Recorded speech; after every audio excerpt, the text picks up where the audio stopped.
Welcome to Study from Home program initiated by Taraman Public School, Bihar. In this program, we provide you virtual classes directly to your home. In this chapter of Business Studies, 11th Standard Business Services, we have covered up till now what exactly services are, what are business services and why business services are essential in support of business. और जो services हम अब तक study कर चुके हैं एक बार उनको नोट डाउन कर लेते हैं। सबसे पहली सर्विस जो हमने स्टडी की थी in this chapter was the banking services.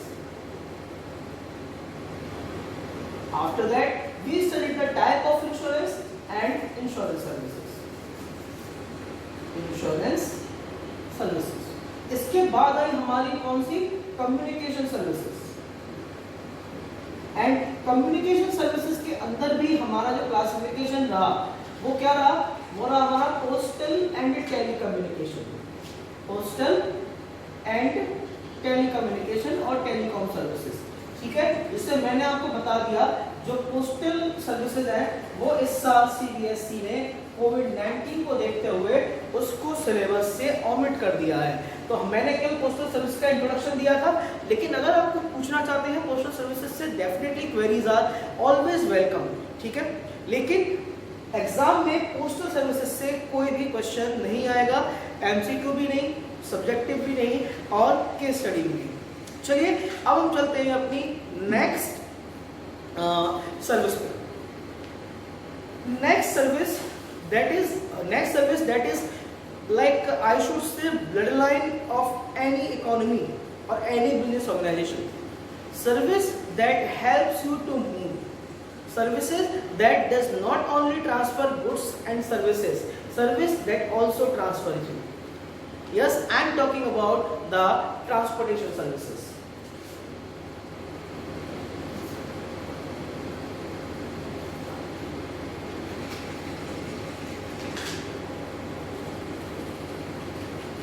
देखिए ट्रांसपोर्टेशन सर्विसेज की बात करूं तो ट्रांसपोर्ट टर्म का मतलब होता है मूवेबिलिटी, यानी कि एक प्लेस से दूसरे प्लेस तक किसी भी गुड या सर्विस को लेके जाना, ठीक है। अब सर ट्रांसपोर्टेशन सर्विसेज में कौन कौन सर्विसेज इंक्लूड होती हैं? देखिए हम स्टडी कर लेते हैं सबसे पहले मोड ऑफ ट्रांसपोर्टेशन क्या क्या अवेलेबल है हमारे पास। मोड ऑफ ट्रांसपोर्टेशन में पूरे वर्ल्ड में सबसे ज्यादा यूज किए जाने वाला जो सबसे कॉमन मोड ऑफ ट्रांसपोर्टेशन, सिर्फ कॉमन ही नहीं सबसे पुराना मोड ऑफ ट्रांसपोर्टेशन है आपका रोड ट्रांसपोर्टेशन। रोड ट्रांसपोर्टेशन के बाद सबसे कॉमन और सबसे ज्यादा यूज किया जाने वाला और एट प्रेजेंट वर्ल्ड का सबसे one of the oldest mode of transportation road के बाद that is the water transportation. After that air transportation, ये इतना पुराना नहीं है बट सबसे फास्टेस्ट ट्रांसपोर्टेशन है आपका एयर, ठीक है। अब एयर ट्रांसपोर्टेशन के अलावा दो नए मोड ऑफ ट्रांसपोर्टेशन और है हम लोगों के पास जो कि ज्यादा पुराने नहीं है, ठीक है। उसमें है सबसे पहले आपका पाइप ट्रांसपोर्टेशन एंड उसके बाद केबल ट्रांसपोर्टेशन। तो ट्रांसपोर्टेशन कौन कौन से मोड ऑफ ट्रांसपोर्टेशन बताया मैंने? Road transportation, water transportation, air transportation, pipe transportation and cable transportation. Transportation के बिना हम बिजनेस के एग्जिस्टेंस के बारे में भी नहीं सोच सकते, बिकॉज हमें अपनी जो प्रोड्यूस गुड और सर्विसेज है वो कस्टमर तक पहुंचानी पड़ती हैं, ठीक है। तो ट्रांसपोर्टेशन क्या करता है? Transportation removes the hindrance of place. Transportation removes the hindrance of place, ठीक है।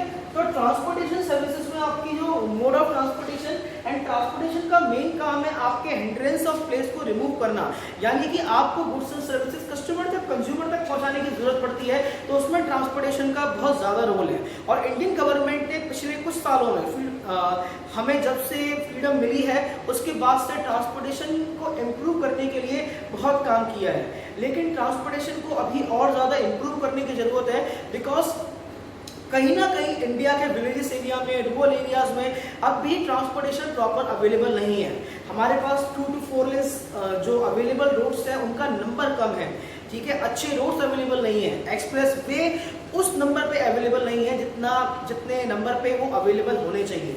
अब ज़रूरत क्या है हमको इतने अच्छे नंबर पे रोड ट्रांसपोर्टेशन के अवेल होने की? बिकॉज सबसे ज़्यादा लॉस जो हमको होता है वो आपका रोड ट्रांसपोर्टेशन में डिले की वजह से होता है। ठीक है, रोड ट्रांसपोर्टेशन में डिले होता है क्यों? बिकॉज इंडिया में कई जगह अच्छी सड़कें नहीं है, तो गवर्नमेंट को इस चीज़ में और इम्प्रूव करने की ज़रूरत है और रोड ट्रांसपोर्टेशन का एक बहुत ही बड़ा और एक अच्छा इंटरनेशनल लेवल का नेटवर्क बनाने की ज़रूरत है। तो ट्रांसपोर्टेशन अल्टीमेटली जो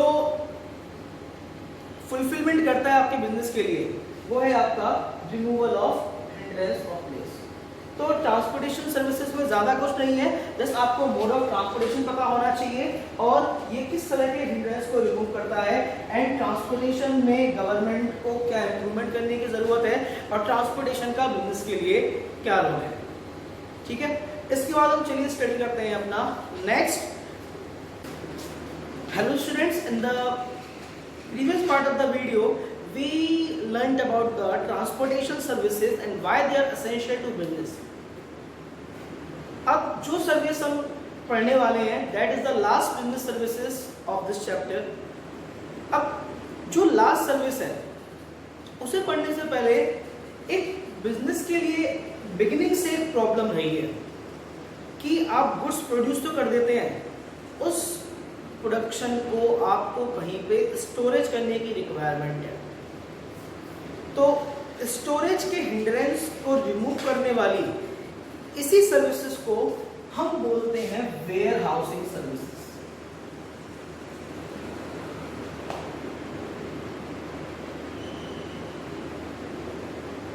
वेयर हाउसिंग सर्विसेज। अब वेयर हाउसिंग सर्विसेज क्या करती हैं?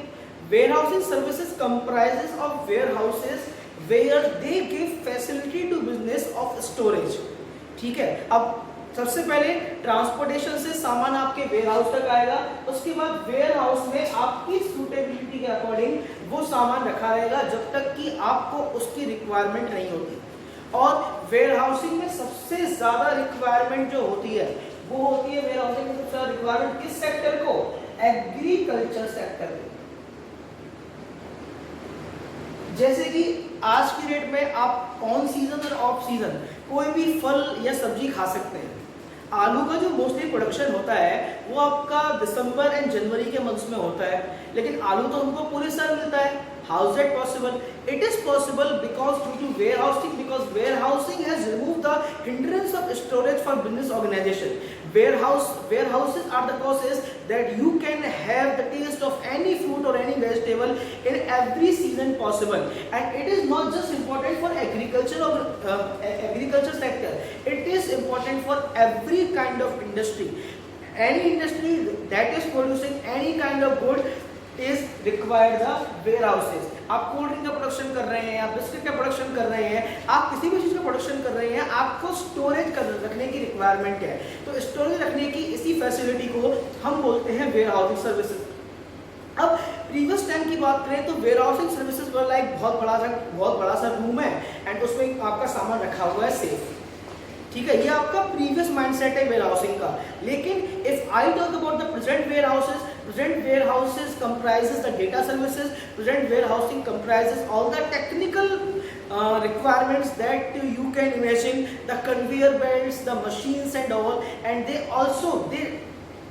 not only provide you just the storage services, they also provide value-added services like packaging, storing, labeling, marketing, transportation। तो ऐसी बहुत सारी सर्विसेज जो हैं वो वेयर हाउस जो है वो प्रोवाइड कराते हैं। वेयर हाउसिंग का अल्टीमेटली आइडिया क्या है? Removing the hindrance of storage. आपको बिजनेस में गुड्स को स्टोरेज करने की रिक्वायरमेंट होती है, तो आपकी स्टोरेज रिक्वायरमेंट को फुलफिल करता है आपके वेयर हाउस। अब वेयर हाउसेस के टैग करें, वेयर हाउसेस की बात कर रहे हैं तो definitely we will have to discuss the type of warehouses. तो हम डिस्कस कर लेते हैं क्या type of warehouses. Warehouses कितने टाइप के होते हैं? सबसे पहला जो टाइप ऑफ वेयर हाउस है वो है आपके public warehouses. Public warehouses क्या होते हैं? Public warehouses are those warehouses which are owned publicly for which are private warehouses, not public, private warehouses। Private warehouses are those warehouses which are owned privately for private use. Which are owned privately, और इनका जो use क्या है, केवल और केवल private use होता है। यानी कि किसी किसान ने अपने गेहूं को स्टोर करने के लिए खुद का वेयर हाउस बनवाया, अपना कोड बनवाया, जिसमें वो केवल और केवल अपना गुड स्टोर कर रहा है, अपनी फैसिलिटीज को स्टोर कर रहा है, तो उस तरह के वेयर हाउसेस को हम बोलेंगे क्या, private warehouses. Second type of warehouses जो हमें जानना है, those are the public warehouses.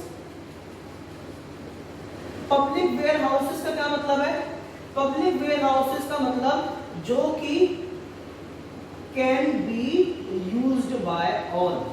Public warehouses की सबसे बड़ी क्वालिटी होती है कि जो वेयर हाउस के ओनर्स होते हैं उनको गवर्नमेंट लाइसेंस देती है, and after the issuing of licence such warehouse owners open their warehouse to public, means you can pay the rent and after that you can use the warehouse. यानी कि community या बहुत सारे लोग जिस ware house को use करते हैं उसको हम बोलते हैं क्या, public where houses.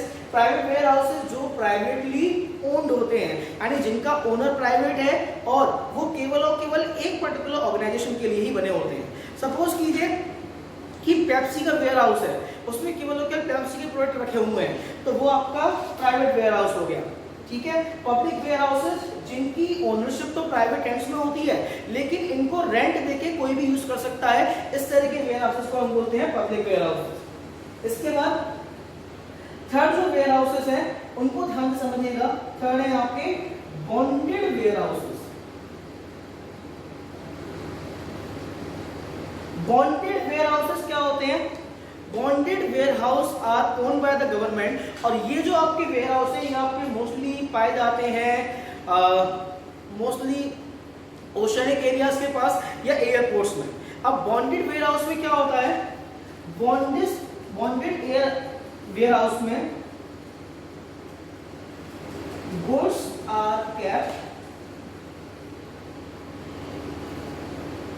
whose goods are kept which goods are kept for which custom duty hasn't been paid। जो आपका बॉन्डेड वेयर हाउसेस है वो आपके मोस्टली काम आते हैं किसके लिए, इंपोर्ट एंड एक्सपोर्ट के लिए। ठीक है, जब भी कोई गुड कंट्री के बॉर्डर को क्रॉस करती है या किसी कंट्री से बाहर जाती है या कंट्री में आती है, तो उस कंट्री को कस्टम ड्यूटी पे करनी पड़ती है। ठीक है, और अगर वो पर्टिकुलर पर्सन या वो पर्टिकुलर ऑर्गेनाइजेशन कस्टम ड्यूटी पे नहीं कर पाता, तो कस्टम ड्यूटी पे करने तक वो गुड जो है वो बॉन्डेड वेयर हाउस में रखी रहती है।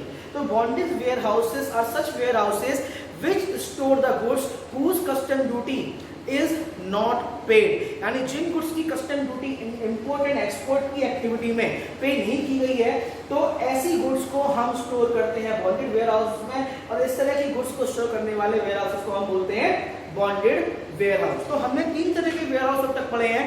पहला आपका private warehouse, third public warehouse, second public warehouse and third one is bonded warehouse. ठीक है, फोर्थ जो आपका वेयर हाउस है वो है आपका government warehouse. Government warehouses, government warehouses जैसे कि नाम से ही क्लियर है, government warehouses are controlled by government warehouses are controlled by government only, and इसके लिए कुछ एग्जांपल्स कैसे, एग्जांपल्स का हो गया जैसे सेंट्रल वेयर हाउसिंग कॉर्पोरेशन के warehouse, food corporation of India FCI के वेयर हाउस। तो गवर्नमेंट के वेयर हाउसेज हैं वो मोस्टली सबके लिए अवेलेबल होते हैं, एंड इनकी जो ओनरशिप होती है वो गवर्नमेंट के हाथों में होती है। और इंडिया में वेयर हाउस को कंट्रोल करने के लिए जो सेंट्रल ऑर्गेनाइजेशन है वो है आपकी central warehousing corporation CWC। ठीक है, एंड FCI के जो वेयर हाउस होते हैं, FCI की फुल फॉर्म क्या है, फूड कॉर्पोरेशन ऑफ इंडिया। जो गवर्नमेंट के वेयर हाउसेज है मोस्टली गवर्नमेंट के एंड प्राइवेट यूज के लिए भी होते हैं, जहां पे किसान अपने गुड्स स्टोर कर सकते हैं। जितना भी आपका राशन का मटेरियल आता है, एडिबल आपके ग्रेन्स आते हैं, वो सारे के सारे आपके गवर्नमेंट वेयर हाउसेस में स्टोर होते हैं। और आपके एरिया का गवर्नमेंट वेयर हाउस बताऊं कहाँ है, ठीक गोवर्धन चौराहे पे, गोवर्धन चौराहे से आप गोवर्धन की तरफ जाते हैं तो कुछ 50 मीटर आगे राइट हैंड पे आपका FCI का वेयर हाउस है, फूड कॉर्पोरेशन इंडिया का। आप देखेंगे अप्रैल में वहां पे बहुत भीड़ होती है क्योंकि किसान अपने गेहूं को स्टोर करने के लिए आते हैं, ठीक है। और जो last kind of warehouse जो हम स्टडी करेंगे वो है हमारा कोऑपरेटिव वेयर हाउस। अब कोऑपरेटिव वेयर हाउस जैसा कि नाम से ही क्लियर है, कोऑपरेटिव ऑर्गेनाइजेशंस होते हैं, यानी कि लोग अपने इकोनॉमिक इंटरेस्ट को प्रोटेक्ट करने के लिए जब ग्रुप बना के रिसोर्सेज को पूल करके अपना वेयर हाउस खड़ा कर देते हैं तो उसी को हम बोलते हैं क्या, cooperative warehouse. Cooperative warehouse is open to all the member of that particular cooperative society, यानी कोऑपरेटिव वेयर हाउस जो है वो केवल और केवल अपने कोऑपरेटिव सोसाइटी के मेंबर्स के लिए खुला होता है। तो ये थे हमारे टाइप ऑफ वेयर हाउसेस। अब हम ये स्टडी करेंगे कि वेयर हाउसेस कौन कौन सी सर्विसेज अवेल कराते हैं बिजनेस के लिए। वेयर हाउसेस, अब हम देख लेते हैं functions of warehousing services.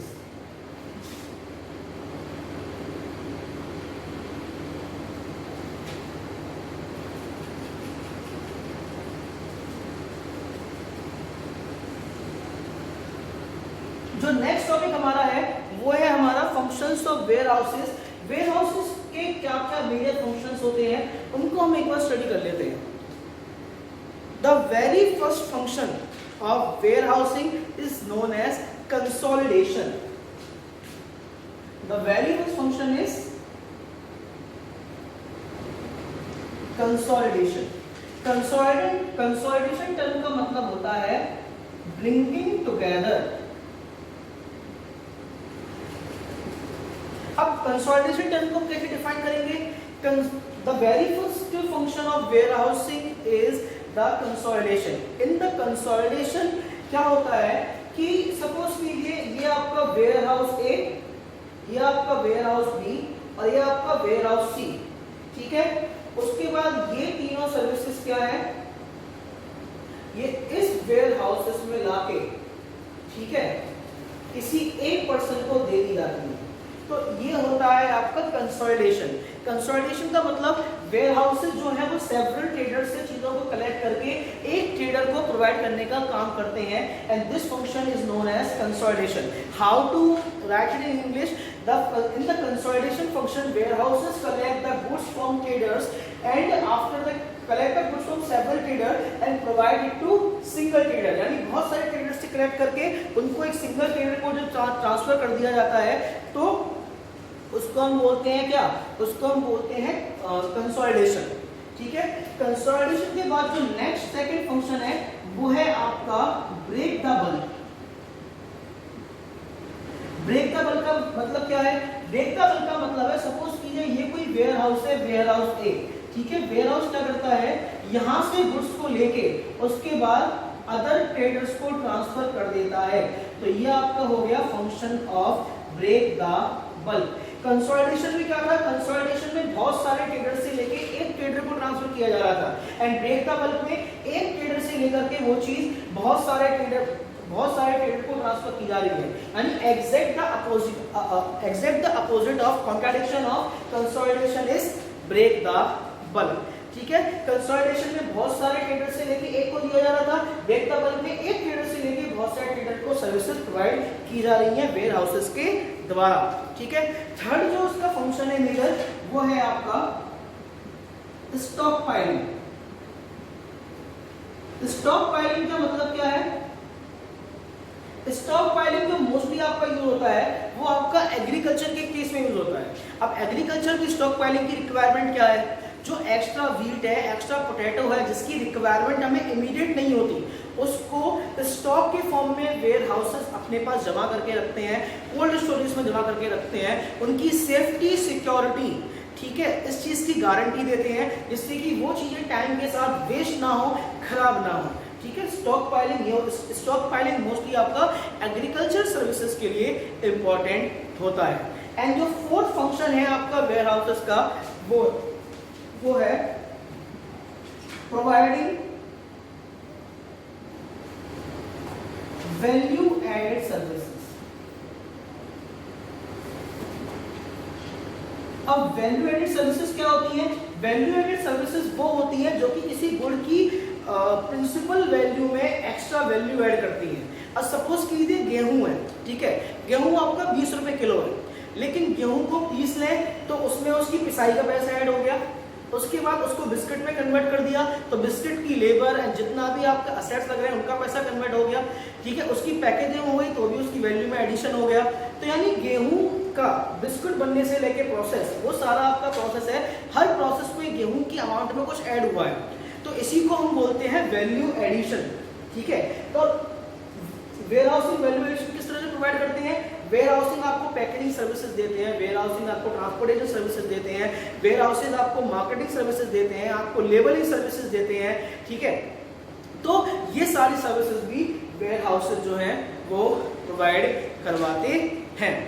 इसके बाद जो फिफ्थ सर्विसेज है जो वेयर हाउसेज प्रोवाइड करवाते हैं वो है प्राइस स्टेबलाइजेशन। प्राइस स्टेबलाइजेशन कैसे? देखिए, आप सब लोग इकोनॉमिक्स के स्टूडेंट हैं तो आपको पता होगा कि मार्केट में डिमांड एंड सप्लाई आपका प्राइस कंट्रोल करते हैं। किसी चीज की डिमांड अच्छी है, ठीक है, और डिमांड अच्छी के अकॉर्डिंग उसकी सप्लाई अच्छी नहीं है तो डेफिनेटली उस कमोडिटी का प्राइस जो है बढ़ जाएगा, ठीक है। और किसी चीज की डिमांड बिल्कुल नहीं है और उसकी सप्लाई बहुत ज्यादा है तो उस चीज का प्राइस बहुत ज्यादा घट जाएगा। तो इस तरह से जो आपके वेयर हाउसेस हैं वो प्राइस को कंट्रोल करने का काम करते हैं, ठीक है। यानी किस चीज की सप्लाई कब मार्केट में कितनी रिलीज करनी है, अगर वेयर हाउसेस नहीं होंगे तो आप स्टोरेज नहीं कर पाएंगे तो आपको सप्लाई मार्केट में बढ़ानी पड़ जाएगी। उस सिचुएशन में आपकी कमोडिटी का प्राइस या तो बहुत ज्यादा बढ़ जाएगा या बहुत ज्यादा नीचे आ जाएगा। तो warehouses storage facility provide करके इस तरह से प्राइस स्टेबलाइजेशन में भी हेल्प करते हैं और इस चीज के लिए रिस्पॉन्सिबल होते हैं economic factor of demand and supply. और लास्ट फंक्शन जो वेयर हाउसेस का है वो है वेयर हाउसेस इतना ही नहीं करते, वेयर हाउसेस फाइनेंसिंग सर्विसेज भी प्रोवाइड करते हैं। यानी कि जब आप वेयर हाउस, कुछ वेयर हाउसेज ऐसे भी हैं जहां पे आप अपने कमोडिटी को रखते हैं, स्टोर करते हैं तो उसके एवज में आपको फाइनेंस भी अवेलेबल हो जाता है। तो वेयर हाउसिंग के फंक्शन, पहला function consolidation, second break the bulk, third stockpiling, fourth providing value added services, fifth price stabilisation and sixth financing. तो इसी के साथ ये चैप्टर यही फिनिश होता है। इस के नेक्स्ट वीडियो में in the slides we look for some case studies कि इस चैप्टर से किस तरह के क्वेश्चंस एग्जाम में पूछे जाते हैं और इसकी केस स्टडीज किस तरह से आती हैं। तब तक के लिए thank you students, have a very wonderful day, stay home.